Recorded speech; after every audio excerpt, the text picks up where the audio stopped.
Kung magluluto ka nga ng lumpiang Shanghai, nako, subukan mo rin yung bago kong na-discover na napakasarap din palang isahog sa Shanghai. Iba yung twist ng lasa at talaga namang mas lalo siyang sumarap. So dahil nga pork Shanghai yung ating gagawin ay eto, meron ako ditong 1 kilong giniling, nilinisan ko na po yan. Hinugasan kong mabuti, tapos ayan, inilagay ko dyan yung sibuyas, bawang, carrot at yung iba pa nating mga sangkap. Bali yung ating pong kompletong sangkap ay ilalagay ko na lamang po sa comment section para makita nyo na po ng isang pasadahan. So ayan, naglagay na rin po ako dyan ng asin and syempre 2 itlog. Haluin po lamang yang mabuti hanggang sa ma-mix lahat yung ating mga pampalasa. Dito nga po sa ating pork giniling. Pwede rin po kayo maglagay dyan ng kinchay at saka bell pepper pero hindi na po ako naglagay. So ito nga po yung ating sekreto na bagong na-discover. Naku, napakasarap po palang lagyan ng tuna yung pork Shanghai. Nagkakaroon po siya ng kakaibang twist ang lasa. Para siyang may aftertaste na talaga namang mas mapapadami ang kain mo. Bali sa 1 kilo po ng pork giniling ay isang lata po na 150 grams po ang ilalagay ninyo. Pero kung kalahating kilo, mga kalahating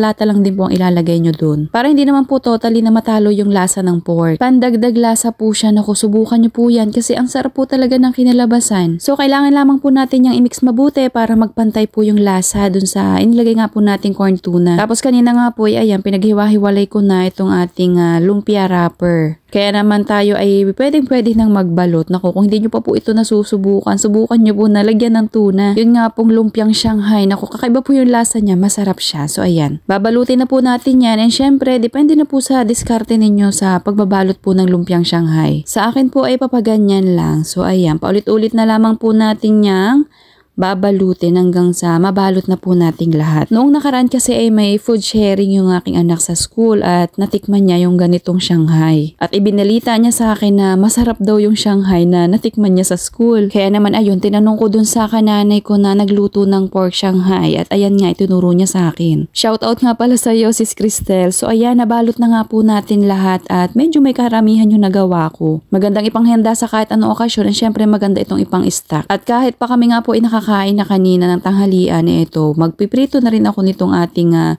bagong lumpiang Shanghai. Para nga matikman ko na yung pinagmamalaking Shanghai na natikman nga ng anak ko sa kanilang school. So ayan, palulutungin lamang po natin yan and syempre hanggang sa maluto yung pinakang nasa loob ng ating Shanghai. Kapag ganyan na golden brown na po ay okay na po yan. At kung umabot ka nga po dito sa part ng ating video, aba ipakipusuan nyo naman po itong ating recipe and syempre mag-comment na rin po kayo ng I love pork Shanghai with tuna. Any brand po ng tuna pwede nyo pong ilagay dyan ha. So ayan na, atin ang huhusgahan. Alam nyo ba, mas lalo itong bumango and mga mami ko sobrang nagustuhan ko yung kombinasyon nila. Hindi nawala yung lasa ng pork pero meron ka talagang malalasahin na kakaiba. Kaya naman subukan nyo na rin ito. Serve and enjoy!